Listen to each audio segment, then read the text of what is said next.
It was flown by the Navy, the Marines, and the Air Force. It's made a huge impact, both when it was operational as a fighter bomber in Vietnam, and then also after it was retired in 1996, then the Air Force decided to bring it back as a QF-4. We've been using it as a drone where we can test the next generation of weapons and radars so that our 4th and 5th gen fighters are the best that they can be. Yeah, it's mixed emotions when you see them blown up for the first time, because it's just a great iconic airplane that has done so much for our country, and it's sad to see it destroyed in that way. The more I thought about it and the more I kind of put things in perspective, the fact that the airplane goes down in a blaze of glory versus sitting around at the boneyard at Davis Mountain or in a museum somewhere, I think it's a truly fitting end for a warrior to go out in that way. The F-4 is a very manual airplane, and specifically the QF-4. A lot of the things that the F-4s had when they were operational are not included in the QF-4. So it is a very hands-on type of airplane. In the same respect, it's a very fun airplane to fly. It flies very well for the age of the airplane. It accelerates very well. Does not turn very well, but it never did as far as that goes. Well, I think it's such a popular airplane because first and foremost, there were a lot of them built. There were about 5,200 of them built, all in St. Louis. And it came about in a time that was pretty tough for our country during the Vietnam War.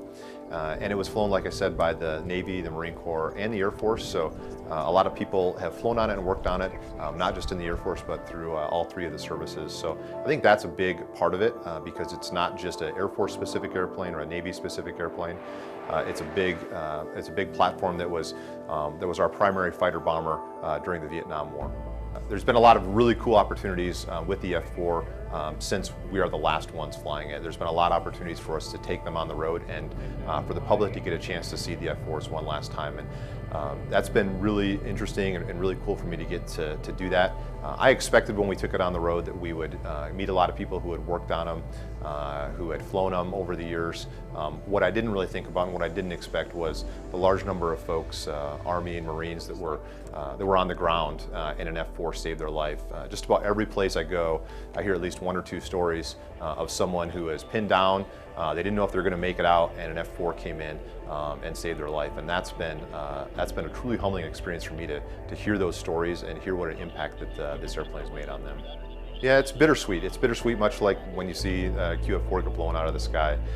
It's sad that the F-4 is coming to an end, but it's exciting because now we can bring on the QF-16, which provides more realistic capabilities for the threats that we're facing out there, and we can test those weapons and those radars more realistically with the F-16. So it's exciting to see that come online.